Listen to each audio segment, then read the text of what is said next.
about healing, transformation, how to want more, how to get more for our people.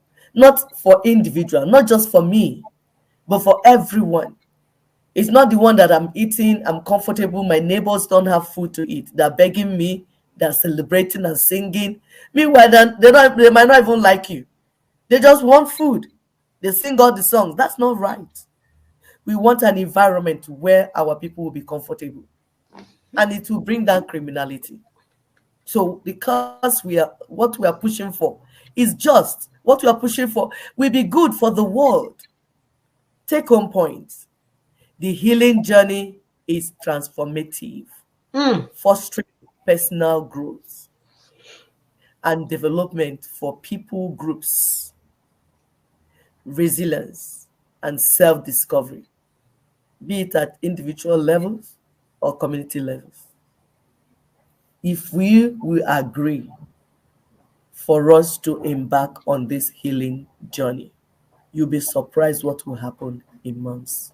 We know everyone is bleeding, we know everyone is hurting. Individuals, families, communities, we've been through a lot. Slave trade did a lot to us. Colonialism, neocolonialism, and fake religion. Are we talking about our people being raped in churches and place Hmm. of worship Hmm. because of fake religion? People are vulnerable, looking for healing, looking for God. They get to a so-called God's house, they get bastardized to Do the you extent know that a lot of people tell a story here in America where the one thing that like break the camel's back for them was being abused in the church because they yeah, were running away from home. Father was abusive, yeah, mother was abusive, boyfriend was abusive, and went to church, and then the worst of them all happened. it's so sad. So on this healing journey, we need to do it together. The power of shared experiences lies in creating connections, validating emotions, building empathy, e.g., indigenous ethnic nationalities, Mm. suffering together in this Caliphate British one Nigeria under the 1999 Constitution. We can connect. Even if we are 500 ethnic nations, the same thing that is happening. And this goes to also Ndibo. We know you have suffered a lot, but don't think that you are suffering alone.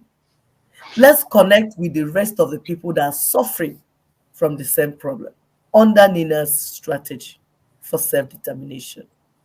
You see, working together hand in hand symbolizes a unified commitment to support and uplift each other on a collective healing path. Healing and prosperity for all micronations in Nigeria. Before the colonial monsters came, we were kingdoms. We were not tribes. We were kingdoms. We were autonomous. We had our independence. But these criminals came and then took away everything that made us who we ought to be. Well, all hope is not lost. That's what the message we are bringing to us today. That we can work together to actualize our healing and our freedom. A collective tapestry of healing emerges when diverse individual experiences interweave, creating a harmonious narrative of shared resilience. The interconnectedness of individual and collective healing emphasizes the mutual support systems, shared vulnerability, shared purpose within a community or union of communities or union of nations. We are not saying we cannot form a union, but we're saying that we have to do it on our own terms because we Mhm. are the indigenous peoples, we are the owners of the land. We will do it on our own terms. We don't want the white man to come and say, you're part of nation. No. Who did they consult? Who did they meet? We want to form nation with people that have common values, core values with us. We want to work with others, our neighbors, but it has to be people that see world, the sanctity of life. We believe in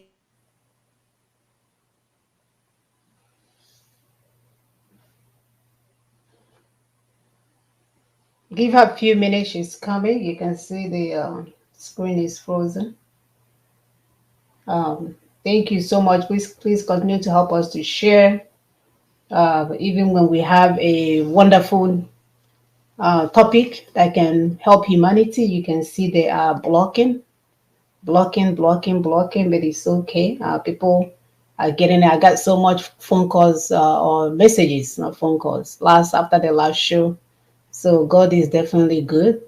The work that we are doing is offline. That's why our brothers and sisters are going from classroom to classroom and putting Nina's strategy on the walls of the classroom, the blackboards, so that our children yes, can learn, our people can learn. And that's what we ask people. If you're watching this show, you can make your own PowerPoint and take it to your old boys association, old boys organization, your school, the solidarity school that Sister AP talked about. If you're still in contact with them, send them a, create a PowerPoint, meet with them and show them a few things. A lot of people don't know what is going on. They don't know because life has been so busy for them. Sister, you back? Hello? Sister AP? Okay, so we'll give her a few more, or maybe she fell off again. Let me get off of this screen thing so I can see. Are you back? yes, I am. Okay, go ahead. Yeah, so I don't know where. So I think the mending of one heart. Should I continue from there? Yes. Okay. So the mending of one heart contributes to collective resilience by inspiring others, sharing wisdom, strength, not and strengthening the communal support network. This is what it used to be. In Africa, we used to be communal people. We don't live individual like one. What we're doing now. One person will build a prison with maximum wall. That's maximum prison. Kiri in the name of civilization. You lock yourself inside it. Your children do not know your neighbors. Your children do not know their people. They just stay inside there watching internet or whatever they want to watch. That's not how we used to live. We need to begin to mend our hearts because when you share experience with others, you see what others are going through. Their own might be worse than your own. You see, you learn from their solutions and then you live a better life. That's why you have so much mental illness right now. Hmm. People are just isolating themselves for demons to be tormenting them. Meanwhile, if you could share your problems with some trusted family members or friends, you see, shared problems are half solved. Shared vulnerability fosters authentic connections, empathy, and collective strength within a community, challenging stigmas and empowering individuals to share their struggles.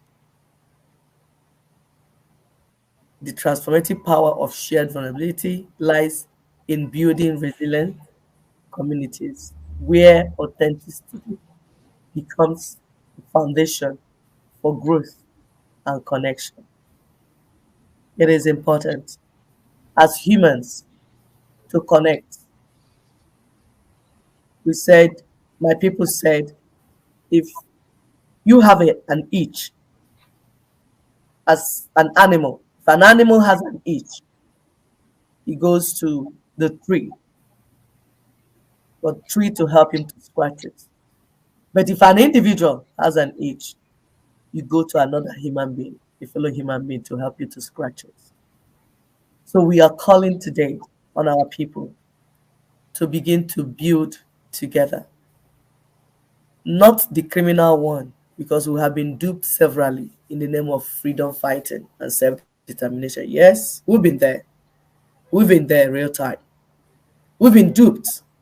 So that's not what we're talking about. We're not talking about people promising what they cannot deliver, doing local business to our people. No, that's not what we're talking about. We are talking about strategies because ideas rule the world. When you listen to this one, we talk about superior arguments. You will hear the one that makes sense. Nina's template for self-determination makes sense. It makes sense. He answers all our questions from beginning to the end. There's no part that he did not take care of. It is a result of years of research and critical thinking.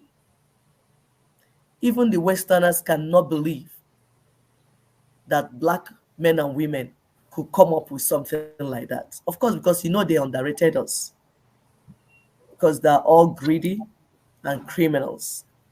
They're so they don't have brains. Like my sister would say, how can you steal for 500 years? You're still stealing. You still have not stolen enough to stop stealing. It shows that you are daft. It shows that you're not intelligent. I tell people, you see these colonial monsters, they are not intelligent human beings. They're just wicked and greedy. Do not fear them. Do not respect them. Talk to them eyeball to eyeball. They have nothing to offer. You talk to the two heads. Every single, we talk to the two, and we are we'll talk to one. Okay, man.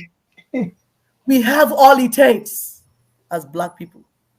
We have the resources, intelligence, power, strength, everything that we need to fix this world and make this world a better place.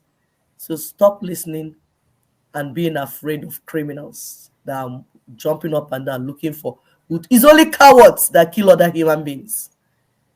They're cowards. That's why they say we should not exterminating others or doing whatever they're doing. They're cowards. They're not able to think well. That's why they are choosing to do that.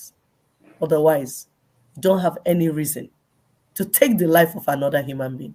No reason whatsoever. Thank you very much.